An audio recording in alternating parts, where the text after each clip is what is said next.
तो दोस्तों आज की इस वीडियो में हम बात करने वाले हैं हिंदी भाषा का बहुत ही इंपॉर्टेंट टॉपिक जिसका नाम है रस।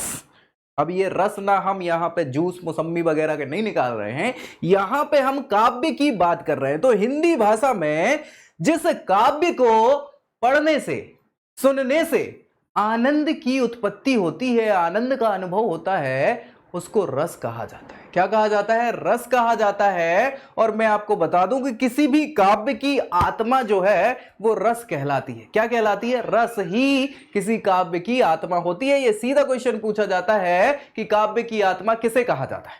रस क्या होता है? जो कि आनंद की अनुभूति प्रदान करता है, वो रस कहलाता है।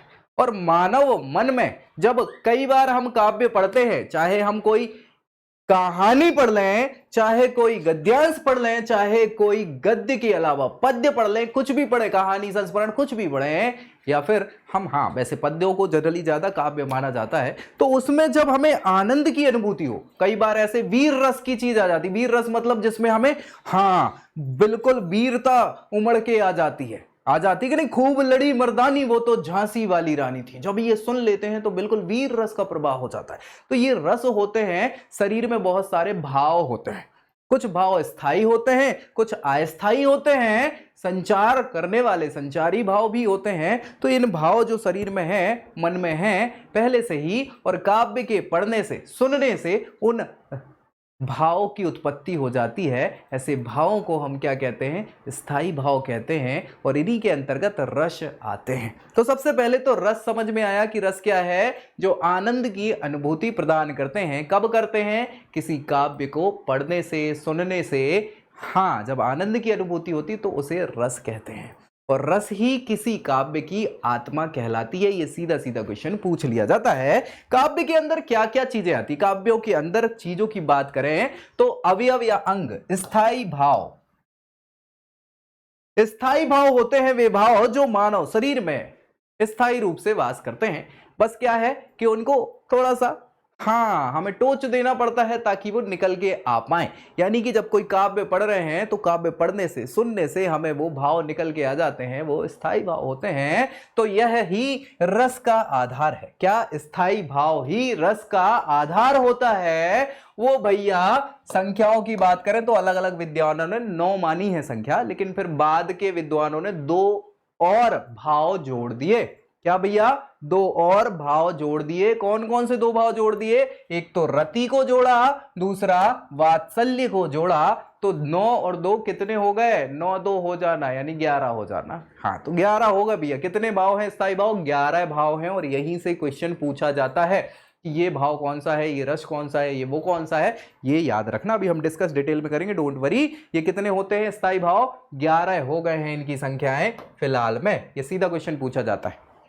क्या? स्थायी भाव कितने हैं? 11 हैं। कुछ होते हैं विभाव। क्या होते हैं? विभाव होते हैं। विभाव जो कि स्थायी रूप से नहीं निवास करते, आ जाते हैं कभी कभार। और 3 होते हैं इनके प्रकार। बेसिक 2 होते हैं, एक और तीसरा एडवांस हो गया है। एक तो आलंबन विभाव होता है, दूसरा आश्रय विभाव होता है। क्या होता है? आश्रय विभाव।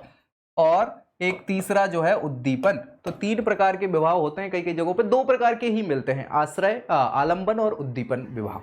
वैसे आश्रय विभाव भी होता है। ठीक है, तो स्थायी भाव, विभाव। इसके बाद होता है अनुभाव। क्या होता है? अनुभाव और संचारी भाव। बस 4 प्रकार के ये क्या है? भाव होते हैं जिनसे रस बनते हो। रसों का आधार ही क्या है? भाव होता है। ठीक है, तो चलिए अनुभाव क्या होता है? अनुभाव 8 मानी गई है इनकी संख्या। और संचारी या व्यभिचारी भाव जो हैं ये कितनी है? 33 इनकी संख्या मानी गई है। ये कभी कभार संचरित हो जाते हैं, व्यभिचार को उत्पन्न करते हैं, ऐसे व्यभिचारी या संचारी भाव कहलाते हैं। अनुभाव जो किसी भाव के साथ साथ उसके साथ आते हैं वो अनुभाव कहलाते हैं। 8 हो जाते हैं। तो इसमें हमें बेसिक जो पढ़ना है रसों में, आनंद प्राप्ति और स्थायी भाव। स्थायी भाव 11 हैं और यहीं से क्वेश्चन आते हैं। रस के भेद भी 11 हो जाते हैं इसी चक्कर में। भैया ये स्थायी भाव के कारण, क्योंकि ये स्थायी रूप से निवास करते हैं, है ना। तो कौन कौन से हैं वो 11 भेद? सबसे पहले अपन उस पर डिस्कस करेंगे। यहां से सीधे क्वेश्चन बनते हैं, याद रखिएगा। सबसे पहले रस में श्रृंगार रस होता है। क्या भैया? श्रृंगार। श्रृंगार समझते? 16 श्रृंगार करना। हाँ भैया, ये महिलाएं करती हैं, आजकल तो पुरुष भी श्रृंगार करने लग गए हैं, उन्हें भी ज्यादा टाइम लगने लग गया है। तो श्रृंगार में क्या होता है? प्रेम की स्थाई भाव या रति स्थाई भाव इसका होता है। सीधा क्वेश्चन पूछा जाता है कि श्रृंगार रस का स्थाई भाव बताइए, क्या होता है स्थाई भाव? या रति या प्रेम, दो ही इसके, रति और प्रेम एक ही चीज है, अलग अलग रूप से इसको स्टैब्लिश किया जाता है, बताया जाता है। तो भैया स्थाई भाव रति किसका है या प्रेम किसका है? श्रृंगार रस का है। और भैया श्रृंगार रस में अलग अलग प्रकार के श्रृंगार भी होते हैं, दो प्रकार के, एक संयोग श्रृंगार, दूसरा वियोग श्रृंगार। क्या भैया? संयोग श्रृंगार, जब यहाँ पे नायक नायिका का संयोग हो रहा हो तो संयोग श्रृंगार कहते हैं, और जब नायक नायिका का वियोग चल रहा हो तो वियोग श्रृंगार कहलाता है। ठीक है? हाँ, वो अभी ज्यादा डिटेल में अपन नहीं जा रहे, नहीं आप फिर घबरा जाओगे कि सर आप तो बिल्कुल सिंपल समझा रहे हो और फिर इतना डिटेल मेरे को याद नहीं होता। तो पहले बेसिक समझ लो, फिर अपन डिटेल में धीरे धीरे चलेंगे। तो दो प्रकार के ही श्रृंगार रस होते हैं, संयोग और वियोग। ठीक है भाई, उदाहरण की बात करें तो दूल्ह श्री रघुनाथ बने, सुनना पूरा, दूल्ह यानी दूल्हा श्री रघुनाथ बने, श्री रघुनाथ मतलब राम जी की बात चल रही है, तो दूल्हा श्री रघुनाथ बने, दुल्ही सिया सुंदर मन माही। दुल्हन कौन बनी? सिया बनी, सिया मतलब सीता जी। ये क्या है? सुंदर मन माही, इतनी सुंदर लग रही थी। गवती गीत सर्वे सुंदरी, वेद गोवाजरी विप्र पढ़ाही। तो इसमें क्या है आपका? ये संयोग बता रहा है, शादी के समय का संयोग चल रहा है, दोनों का मिलन की बातें चल रही हैं, तो संयोग श्रृंगार यहां आएगा। वियोग श्रृंगार का सुन लो भैया, श्याम सुरति राधिका।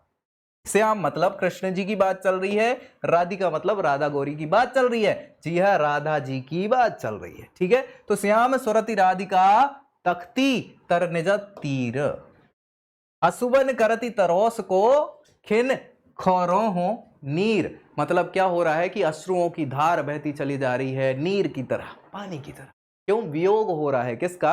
राधा जी कृष्ण से वियोग हो रहा है, तो उस समय की यहाँ पे बात बताई। तो जब कभी नायक नायिका का वियोग हो तो वियोग श्रृंगार, उसमें रोना धोना थोड़ा सा ज्यादा होता है। और जब संयोग हो रहा हो, संयोग मतलब जब मिलन हो रहा हो, तो संयोग श्रृंगार, इसमें थोड़ा सा मन हाँ उच्छृंखलित हो जाता है। ठीक है भैया, तो श्रृंगार रस, इसका स्थायी भाव क्या है? रति या प्रेम। श्रृंगार रस दो प्रकार के, संयोग श्रृंगार या वियोग श्रृंगार। जब संयोग हो रहा हो तो संयोग श्रृंगार, वियोग हो रहा तो वियोग श्रृंगार। कोई दिक्कत? बहुत बढ़िया। चलिए दूसरे पे आ जाते हैं, हास्य रस। क्या भैया? हास्य रस। हास्य मतलब होता है हंसना। जी हाँ, तो इसका स्थायी भाव भी क्या है? हास है, हंसना है। ठीक है, ये सीधा क्वेश्चन पूछ लिया जाता है कि हास किस स्थायी भाव, मतलब किसका स्थायी भाव है, कौन से रस का स्थायी भाव है? तो किसका है? हास्य रस का स्थायी भाव हास है या हंसना है।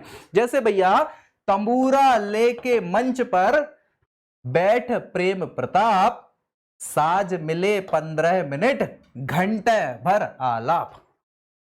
समझ रहे ना? हाँ, साज मतलब क्या है? तंबूरा मतलब समझ रहे ना, वो बजाने का यंत्र होता है। तो तंबूरा लेके क्या हुआ कि भैया प्रेम प्रताप साहब मंच पे बैठ गए, लेकिन क्या किया? इनका जो आलाप हो रहा था, आलाप समझ रहे हैं ना कि जो साज वगैरह जो हम बना रहे हैं, ट्यूनिंग कर रहे हैं, तो वो ट्यूनिंग तो 15 मिनट की हुई, आलाप घंटा भर कर दिया इनने, तो हंसी के पात्र बन गए। ठीक है, अब घंटा भर आलाप राग में मारा गोता, धीरे धीरे खिसक चुके थे सारे श्रोता, है ना।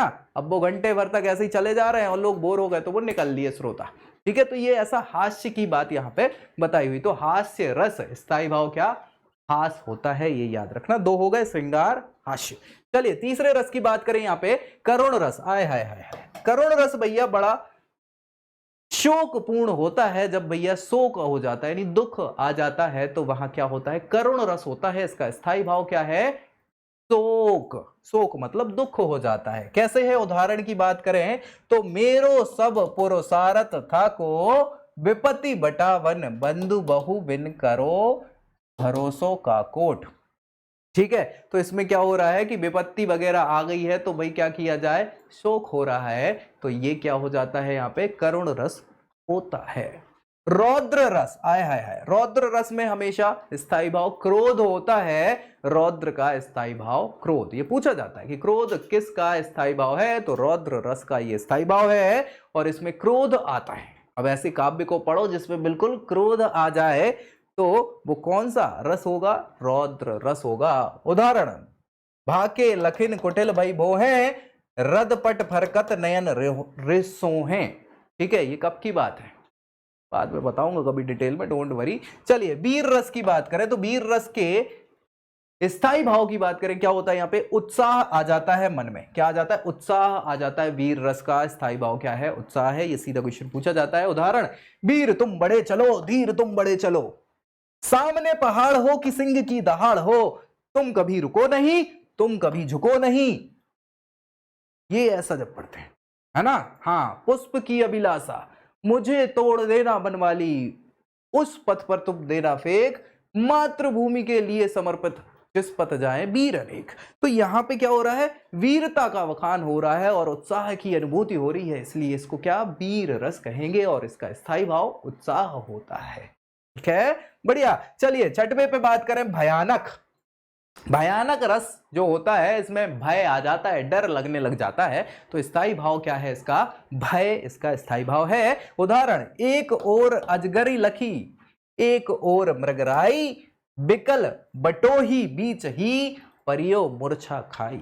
हाँ, एक साइड आप गए, मतलब जैसे कई बार नहीं बोलते कि एक तरफ कुआं है दूसरी तरफ खाई, कहां जाएं भाई? हैं, डर है अब हमको कि अगर इधर गए तो भी जाएंगे, उधर गए तो भी जाएंगे। तो वही चीज यहां भी बताई है कि एक ओर अजगर है और एक ओर मृगराई। मृगराई मतलब मृग का हरण करने वाला सिंह।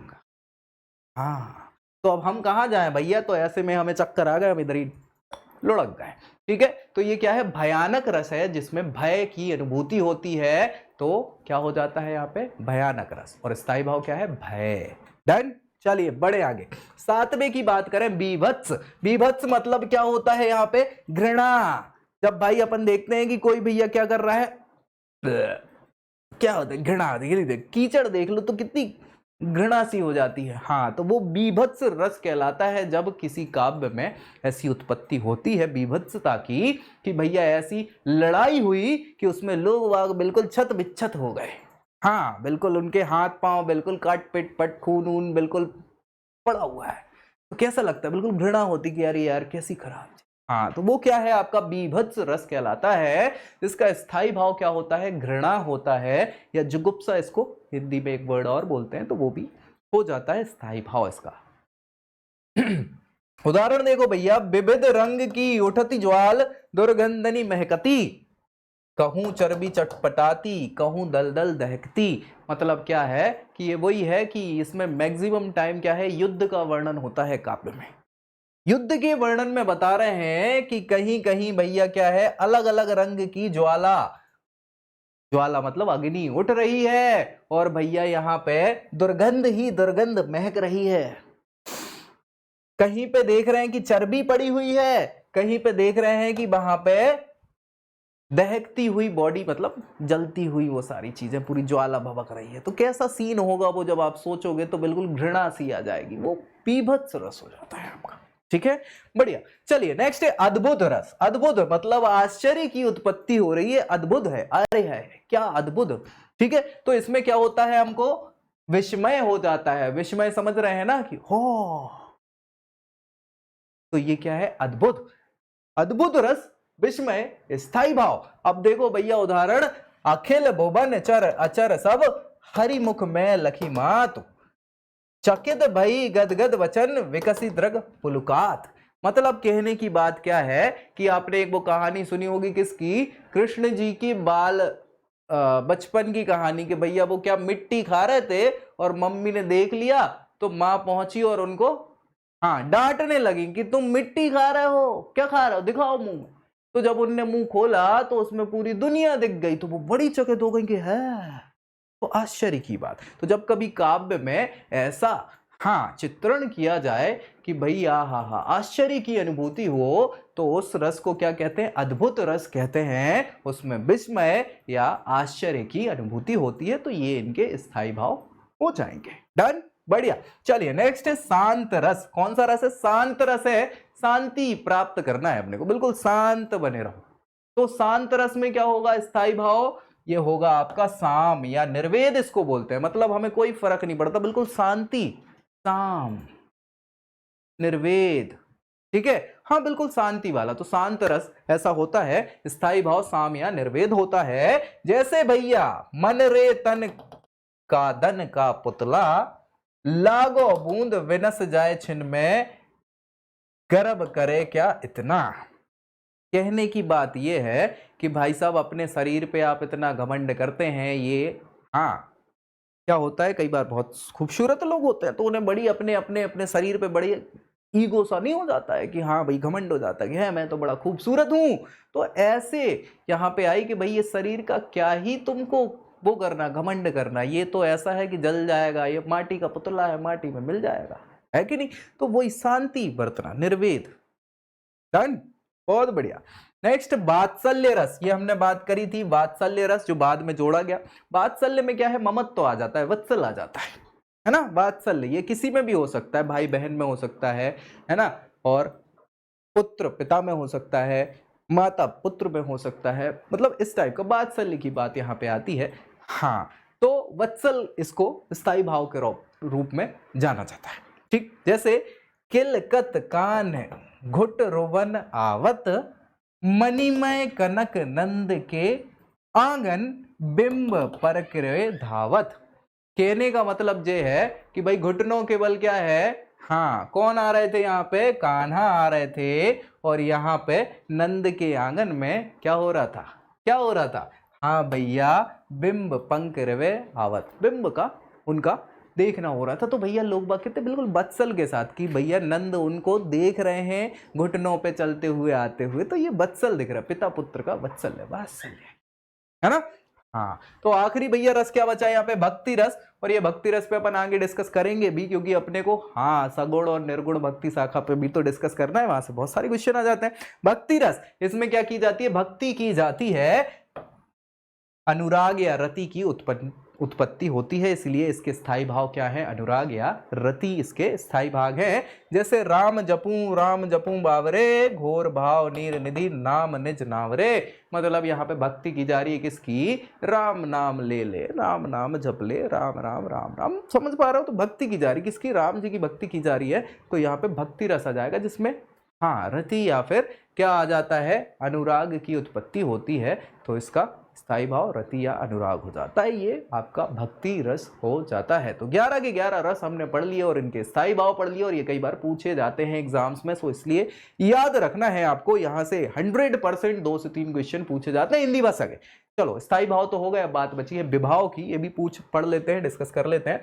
तो भैया विभाव क्या है, स्थायी भाव जो हमने पढ़े हैं उनकी उत्पत्ति के कारण, समझ रहे हो ना, स्थायी भावों की उत्पत्ति के कारण जब कोई भाव आ जाते हैं तो उनको क्या कहते हैं, विभाव कहते हैं। क्या कहते हैं, विभाव कहते हैं। विभाव 3 प्रकार के होते हैं, हमने डिस्कस किया ही था। एक तो आलंबन, जिसमें क्या है, स्थायी भाव उत्पन्न करने वाली जो वस्तु होती है, क्या भैया, वस्तु को यहां पे आलंबन कहा जाता है। आलंबन विभाव किसके कारण आता है, वस्तु के कारण। किसी वस्तु के कारण जब कोई स्थायी भाव के कारण स्थायी भाव आ रहा वस्तु के कारण, तो वो क्या है, आलंबन हो गया।